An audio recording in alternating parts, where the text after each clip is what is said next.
So, I have an interesting video for you, okay?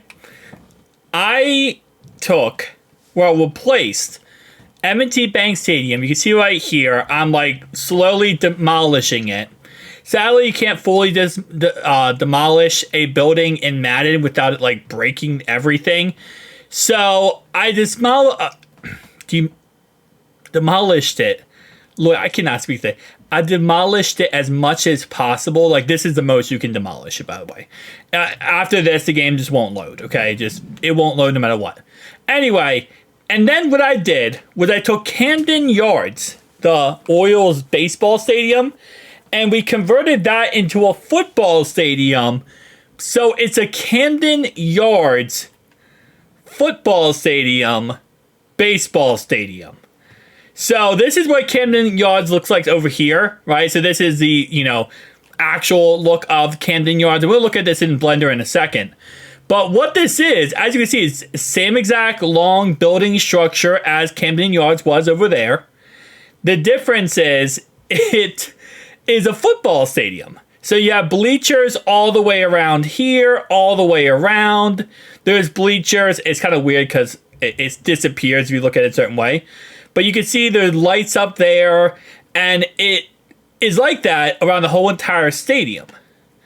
And then over here, we have just like a little extra stuff on the outside here. We have the houses, the buildings.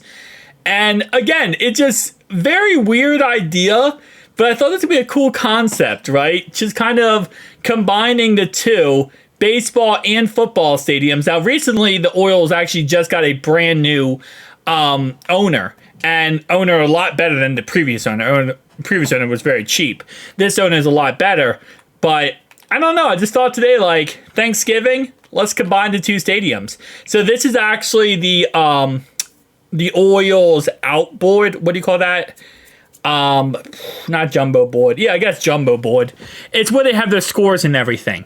So that's out there. It's kind of weird because M&T Bank Stadium is still somewhat here, but for the most part, it still works. It's just weird because the actual stadium is still technically here.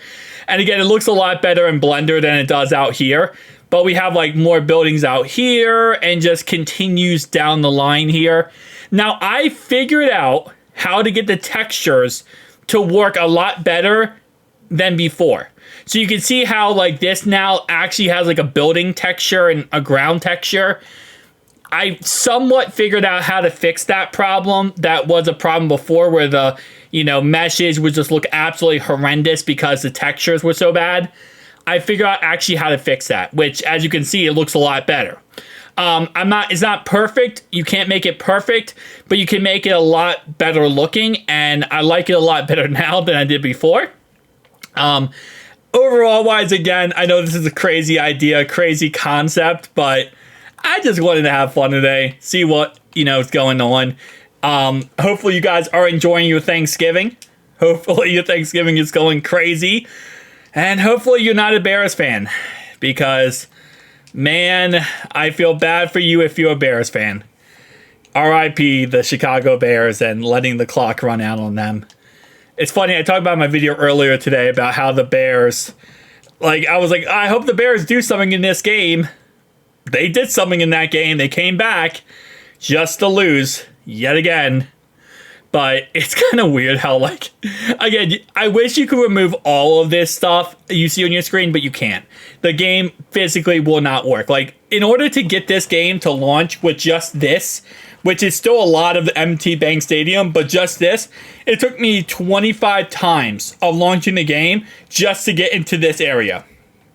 The game just simply crashes within seconds because this is a lot for this game. Obviously, Frostbite engine in general is very powerful. It's a very powerful engine, but it's still not perfect. And when you're adding big structures like this, as you guys know on the channel, I've added crazy structures over the last couple weeks to month on this channel. But even then, it's a lot. It's a lot on the actual engine. Keep in mind, though, I will be kind of gearing my videos more toward actual football. Like, I went a little crazy with like the Halo 2 map and the GTA 2 and GTA 3, all that kind of stuff. We will be going back to just typical football stuff. So like anything I add into Madden for now on will be football related. I went a little crazy with the other things. You know, I wanted to see what the boundaries were for EA Sports.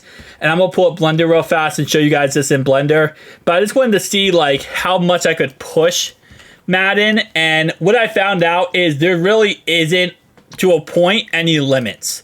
Like, it's pretty much anything you can think of is what you can do in Madden, which I kind of like, because that means we can get even crazier and crazier. So this is what it looks like in Blender.